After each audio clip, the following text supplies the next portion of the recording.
Deus poderoso, Deus glorioso, Deus majestoso.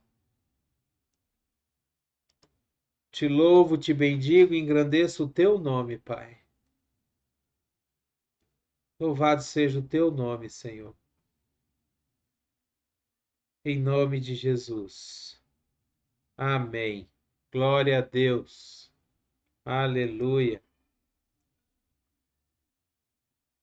Vamos pegar a nossa Bíblia, se você tiver com a Bíblia aí, no livro de 1 Coríntios, no capítulo 1, versículo 30 e 31. Nesse tempo eu tenho pensado muito naquilo que Jesus representa para nós, naquilo que Jesus é para a nossa vida,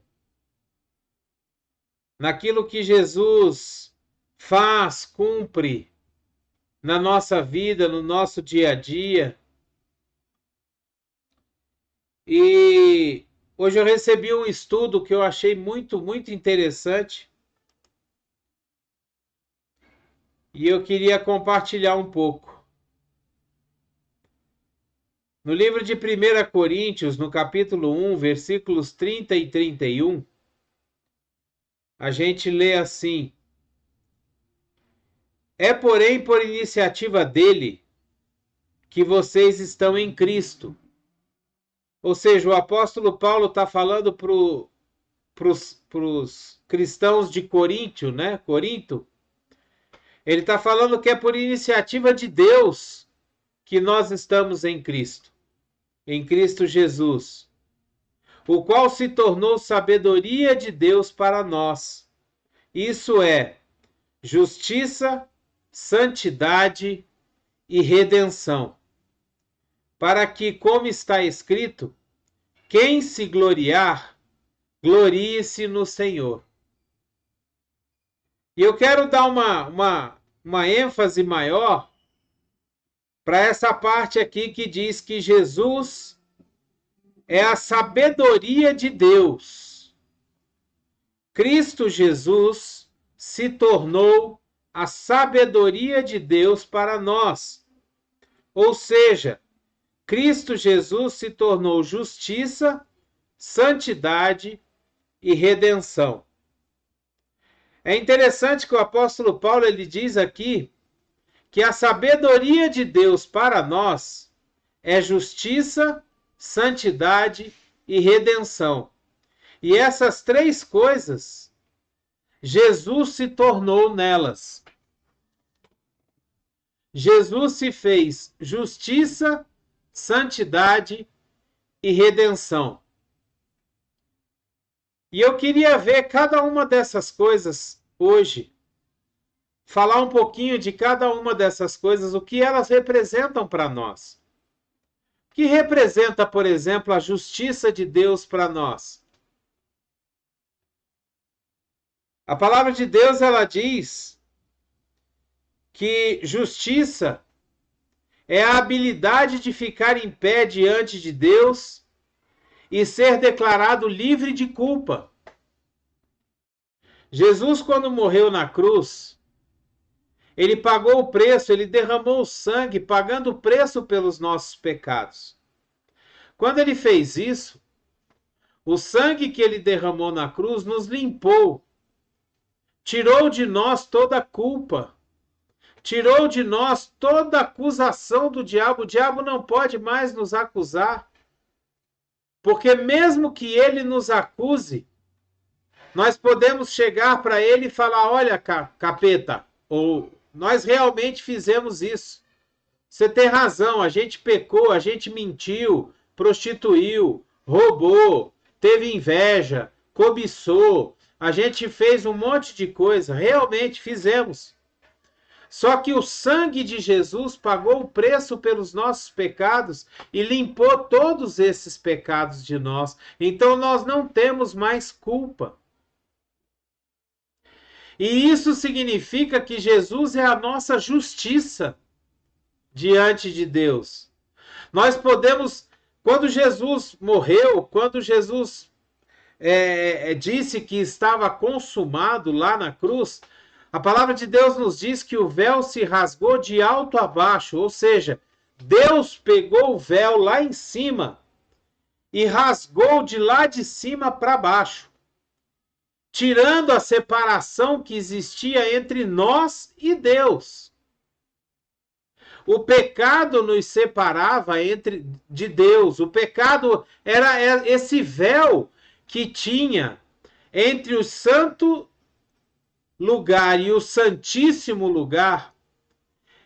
Ele representava o pecado que existia na nossa vida, que nos separava de Deus. E Jesus, quando morreu, pelo sangue dele, ele limpou, ele rasgou, ele tirou esse véu entre nós, e a gente agora pode entrar diante de Deus, ficar de pé diante dele, ou de joelhos, ou prostrado, mas estar diante dele sem culpa. Nós podemos chegar diante do trono de Deus e falar: papai, eu vim aqui só para te ver, só para te buscar, só para olhar para você. E nós não vamos ser fulminados, porque nós não temos mais pecado. Deus agora olha para nós pelo sangue de Jesus. Então nós somos livres para entrar diretamente diante de Deus. No livro de Salmos, no capítulo 11, no versículo 7, nós lemos assim: pois o Senhor é justo e ama a justiça. Os retos verão a sua face. Quem são os retos? Os retos somos nós. Aqueles que podem entrar diante de Deus por causa do sangue de Jesus. Nós não somos retos porque não temos pecado.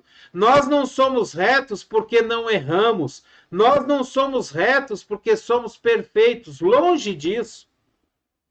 Longe, longe, longe, muito longe disso.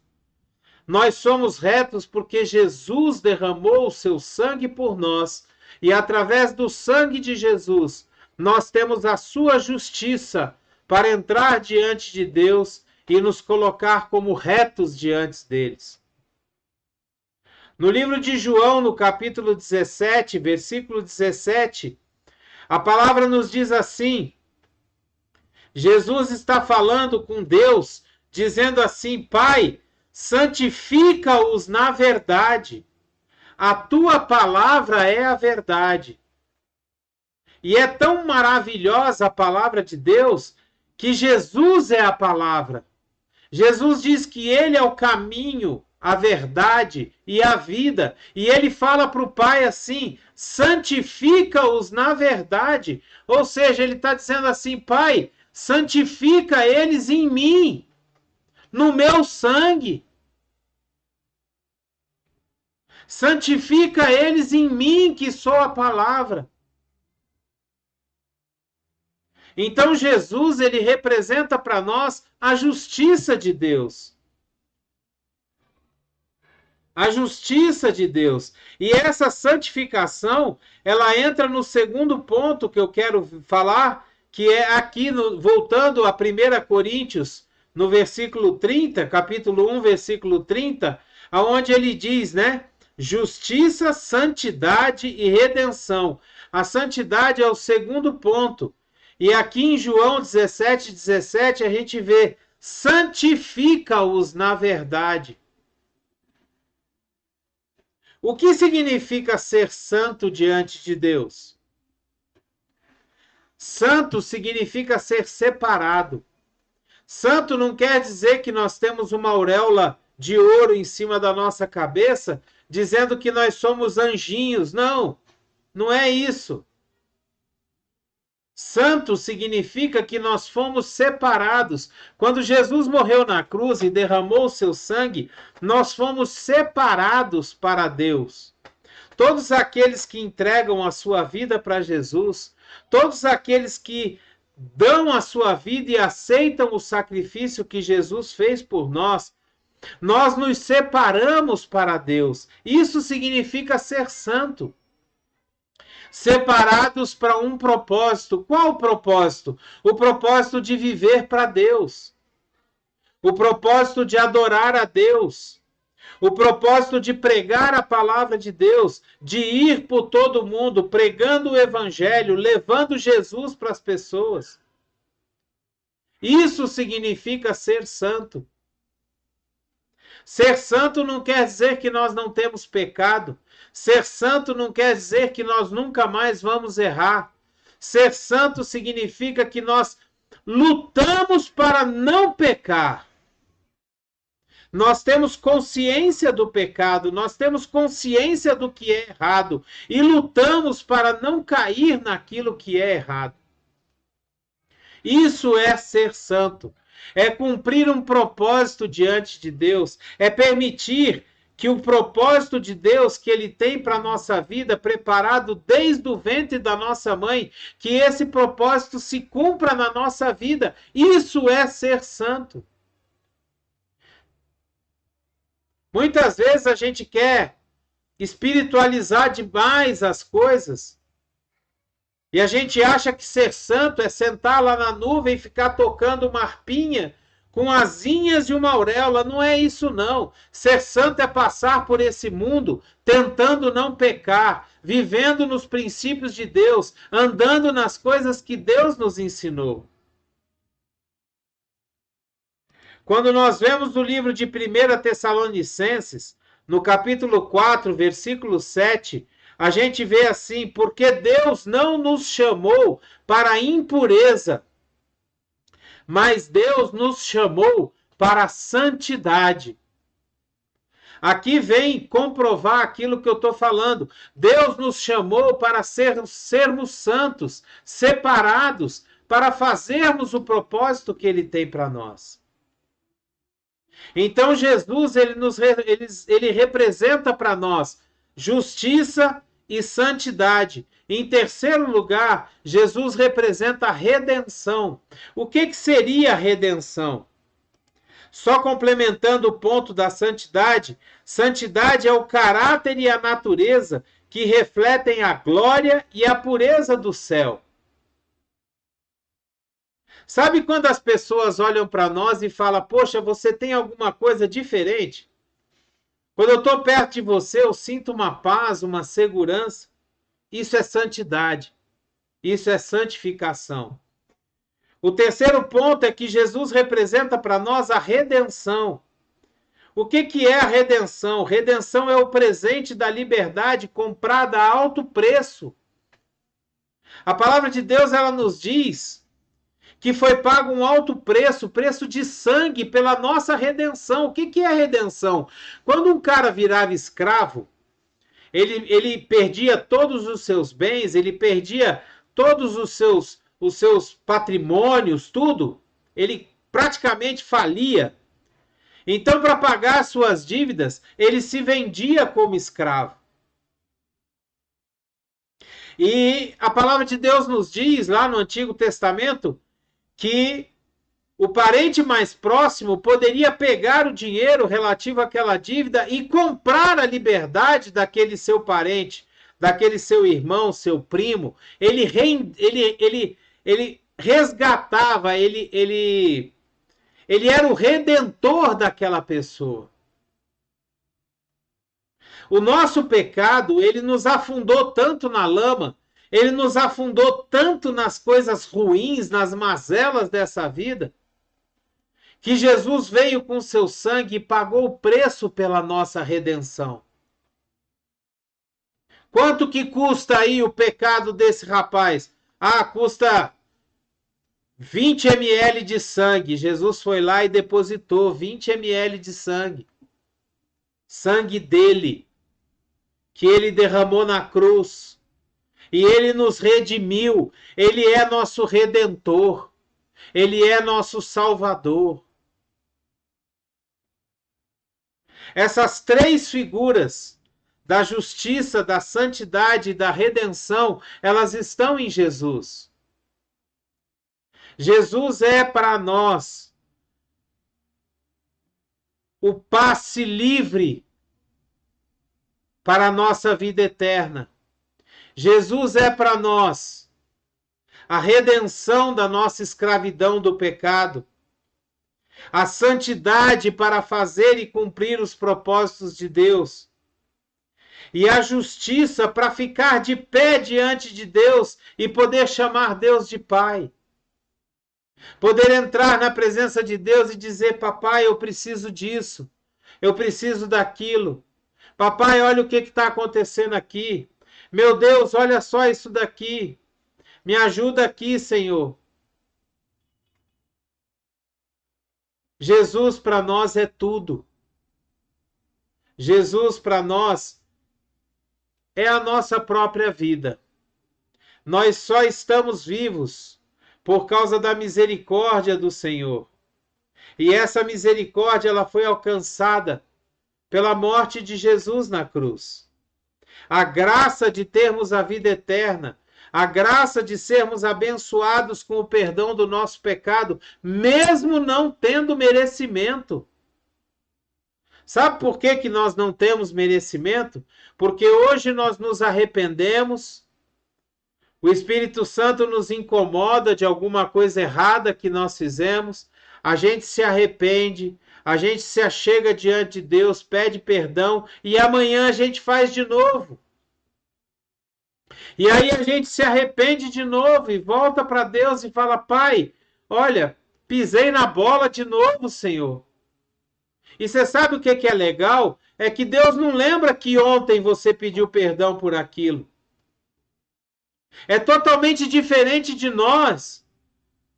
Porque se o nosso marido, a nossa esposa, o nosso filho, a nossa filha, ela chega para nós e erra e pede desculpa, e amanhã ela faz de novo a mesma coisa, nós botamos o dedo na cara, apontamos e acusamos, mas ontem você fez a mesma coisa. Ou seja, o perdão que você me pediu ontem não adiantou de nada. Só que nós somos assim com Deus. Nós somos assim com Deus. Hoje a gente atende o telefone, fulana, outra pessoa atende o telefone, fulano tá aí? Não, diz que eu não tô não. Isso é mentira. Aí o Espírito Santo incomoda a nossa mente, a nossa consciência, a gente pede perdão, amanhã a pessoa liga de novo, não, diz que eu não tô não. Mente de novo.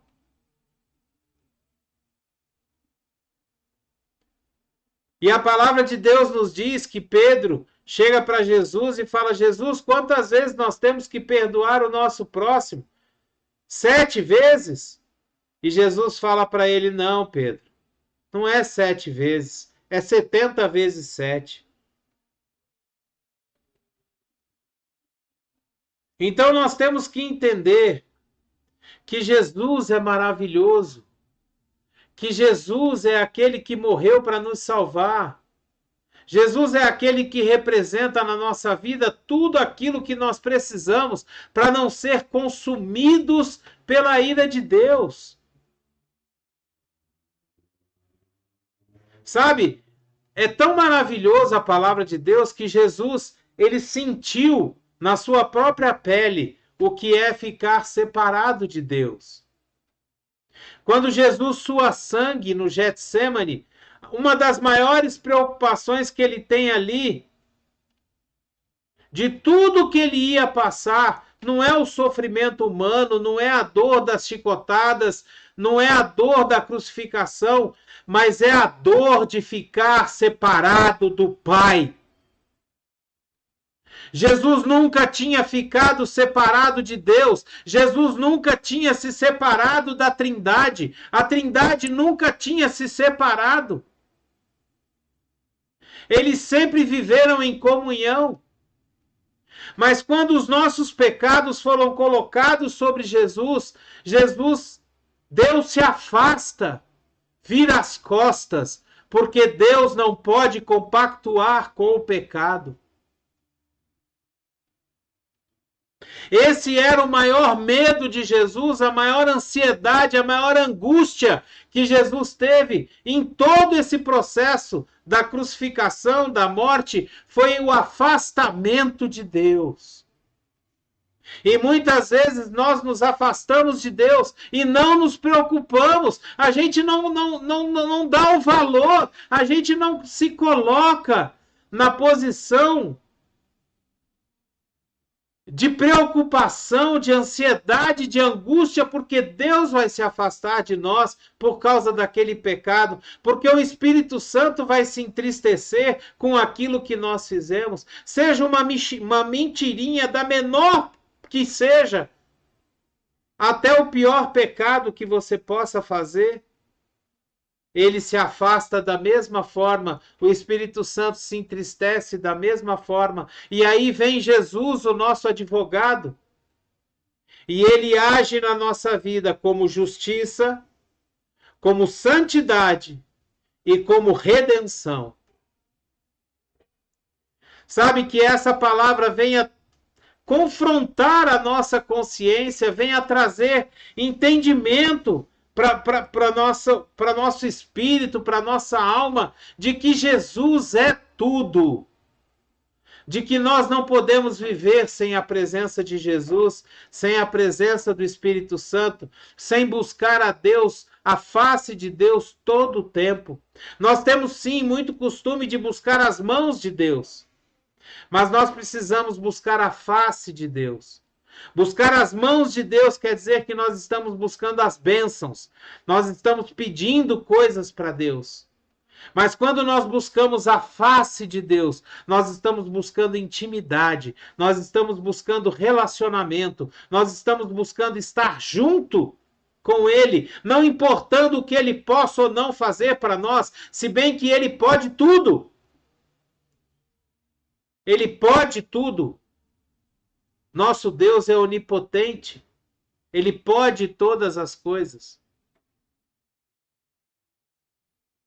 Que essa palavra venha a nos dar clareza, entendimento daquilo que Jesus representa na nossa vida, da necessidade que nós temos de estar com Jesus o tempo todo, da necessidade que nós temos de ser crentes verdadeiros e andar verdadeiramente na palavra de Deus, vivendo a palavra de Deus, sendo praticantes da palavra de Deus, em nome de Jesus. Aleluias! Glória a Deus! Que a graça e a paz do nosso Senhor Jesus Cristo, o grandioso e infinito amor do Pai, a comunhão e as doces consolações do Espírito Santo estejam sobre a nossa vida, sobre a nossa família, sobre a vida de cada um daqueles que vão assistir essa palavra mais na frente, mais tarde, outro dia. Que Deus venha sobre eles, que o Espírito Santo esteja inundando, enchendo a vida de cada um de nós. Como diz a palavra de Deus, sede cheios do Espírito Santo. Sede cheios do Espírito Santo, em nome de Jesus. Amém e amém. Glória a Deus. Obrigado, meu Pai, por essa palavra. Obrigado, Senhor, pela tua presença, por aquilo que o Senhor traz para nós. Obrigado, meu Deus, porque nós podemos ouvir a tua palavra e aumentar a nossa fé. Obrigado, Jesus, porque o Senhor é maravilhoso, porque o Senhor está conosco em todo o tempo. Em nome de Jesus. Amém e amém. Glória a Deus. Aleluia. Glória a Deus. Dê o seu like, o seu gostei, o seu joinha. Se você puder e quiser, assine o nosso canal. Seja um missionário de Deus. Nos ajude a levar essa palavra a muitas outras pessoas, para que elas possam também ouvir a palavra de Deus, aumentar a sua fé, que elas possam ter o entendimento do que Jesus representa para nós. Em nome de Jesus. Glória a Deus. Pegue essa palavra, envie para os seus contatos, poste nas suas redes sociais. Seja uma bênção. Procure alguém para fazer uma bênção, para ajudar essa semana. Em nome de Jesus. Glória a Deus. Abreijos para você e até o próximo vídeo.